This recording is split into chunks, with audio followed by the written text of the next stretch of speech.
walks among you. Greetings, YouTube. I'm here to introduce a new section that I call Let's Talk Games, where I basically take like a gaming topic and just talk about it and my thoughts on the matter, my opinion on it, basically. And today, on this video, we're going to talk about Modern Warfare 2 Remastered, because it seems to be pretty hyped. At least a lot of my friends want to get the game. I know like it's got a pretty big Twitter following already, like a lot of retweets whenever it's like mentioned. So there's some hype out there for this game. But my question is, would it even be good if it was released today, especially at the price that they would probably release it for? And I think in order to answer this question, we got to start with COD 4 Remastered, and just like as a baseline, I guess. If you look at COD 4 Remastered, it was they priced it at like $100 when it was included with Infinity War, and they I think it was like $40 when it came out by itself. So we can make the assumption that Modern Warfare 2 will have the same prices. And furthermore, COD 4, when it was remastered, they didn't change anything about the gameplay. The gun balance was all the same. The kill streaks, I think the only thing they really did was add some like cosmetics, nothing to impact the gameplay, because like all the maps and everything was still there. And I think that's important to know too, because when people talk about wanting this Modern Warfare 2 remastered, they want the original game. They want it back. So if they were to ever change Modern Warfare 2, like balance-wise, map-wise, anything about the actual gameplay, then it'd lose a lot of people, because you'd lose the magic that happened all those years ago when it came out, and it would be a horrible decision on their part. And considering that COD 4 was the same, I think we can make the assumption that Modern Warfare 2, balance-wise, gameplay-wise, will all be the same when it comes out. They may add some cosmetics, but that's besides the point. We're here to talk about the gameplay of it and whether it'd still be good today. So let's I think the best way to start then too is when COD 4 came, or not COD 4, sorry, when Modern Warfare 2 came out, the game was groundbreaking for the time. Like, the fun factor was off the charts, and I kind of primarily attribute that to the map design on that game. Like, the maps were probably they were stellar, and I consider them the best map pool out of any of the COD games, and that's one of the reasons I love that game so much. But when you when that game came out, it was just so good. Like, everyone was playing it, and that's when Call of Duty was in its prime. But remember, this was years ago, and today, if you look at games today, they've already taken steps to be like, in this day and age, they have taken steps to where now they're groundbreaking for today's time. If you release COD against them, will it still be able to compete is the big question. COD, yes, it was groundbreaking for the time, but that happened years ago. And even when it came out, I can still argue it still wasn't a perfect game. I mean, the balance in that game still, I think, wasn't one of the greatest, at least not the greatest out of all the CODs. There's definitely other CODs that have had better gun balance. I mean, just remember, there's like, if you remember, there's like a gun in each class that should be run over every other gun in that class. I mean, who remembers the UMP45, the Intervention, the FAMAS, and the ACR? I mean, all those guns dominated their classes. Those were like the best guns to pick. And when you have guns, guns that dominate their class, it's hard to consider it balance. And I'm just scratching the surface too. I mean, who remembers things like One Man Army, Danger Close, and Noob Tubes? Like, those were crazy. Or getting commando lunged like from like 30 feet away. Like, that was insane. And also, I mean, I know a lot of people love the Intervention, but I kind of think that was a bit OP. I mean, the gun, if you got really good at quickscoping with it, you could basically beat every other gun in the game in a duel at any range, and it was insane. Like, no gun should have that potential. Even if you were like god tier with it, you shouldn't be able to outbeat every gun just like that. And that's kind of how I felt with that gun. That might be a little bit of a over exaggeration of that, but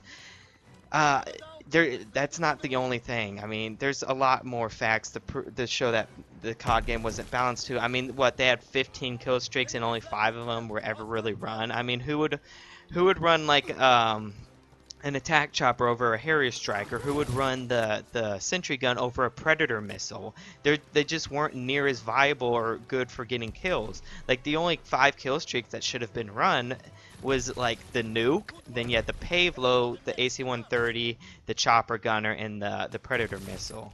So yeah, that's it. Did I mention Harrier strike?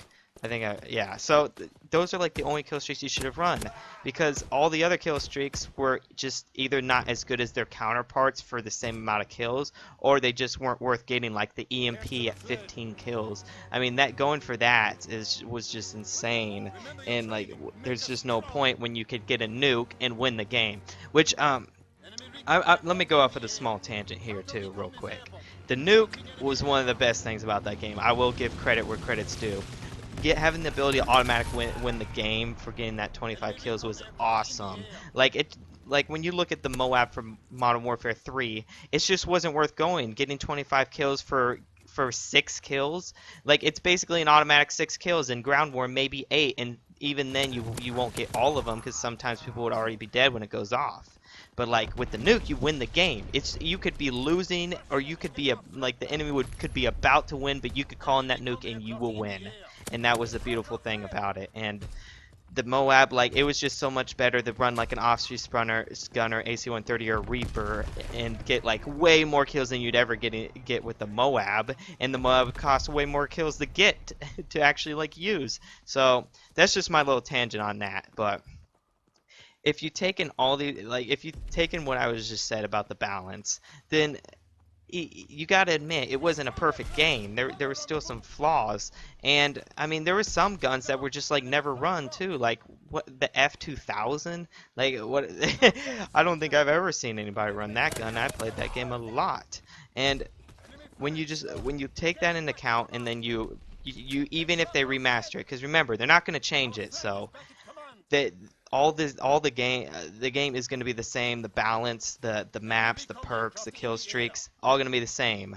You're basically going to be forced to run like stopping power as your second perk, because I mean if you don't run it you're at a huge disadvantage. So why like all those perks in the second slot is just wasted, and that's how I feel about some of the things. I'm not saying I hate the game by all means, but the game definitely wasn't perfect. And when you release it today, I'm sure a lot of people will play it. I mean, I factor in, I mean, it's nostalgia in my opinion. Everybody's gonna be playing the game just they want those good experiences, but I don't think a lot of people remember some of the bad stuff that happened and some of the things that weren't fun in that game. Some of the cheese in that game, like I remember a lot of my own rage quit moments in that game, and I know if I get it again, that's gonna happen. So I think what I'm saying is, if you think about all those and you compare it to games like today, where like Fortnite, PUBG,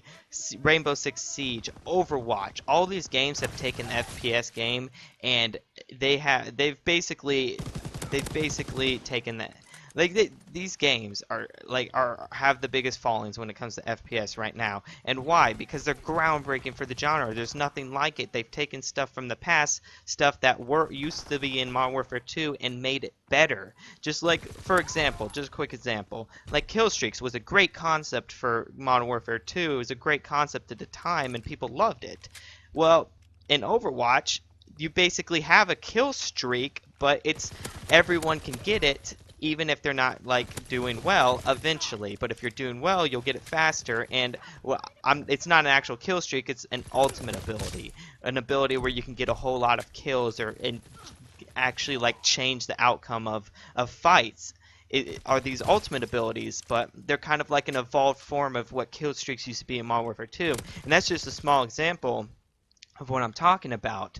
But if you were to release COD 4 today, would it compare to games like this? Like, I honestly don't see it. I see people maybe playing the game for 1 to 3 months, then going back to Siege, Fortnite, PUBG, whatever they play, because again, I feel like it's when you just compare it to games these days, it's just not going to be as good. I mean, I don't doubt a lot of people will buy it because there's a lot of nostalgia and a lot of people have good memories of this game. They want it, and I definitely understand that. But for me, I don't think I'll end up getting it. I didn't even get COD 4 Remastered. I mean, especially at the price, you got to remember they're probably going to charge $100 to get it right off the bat, and 40 later down the line. I mean, sure, maybe it may go down in price eventually, but that's still quite a lot to charge for buying a game that you bought years ago. I mean, think about that for a second. You're buying a game that you already bought years ago for more than full price. That's crazy. And all for what? Improved graphics and some extra cosmetics? I just don't see the worth in it. So I guess I'll leave you guys with the question for yourselves, and you just got to answer this for yourself. Is the game worth it? Do you think the game would be as good as it was back in the day if it were released today? And if you do you think it would still be worth it at the price they're gonna release it at? But anyway, that concludes my first Let's Talk video, and thank you for watching.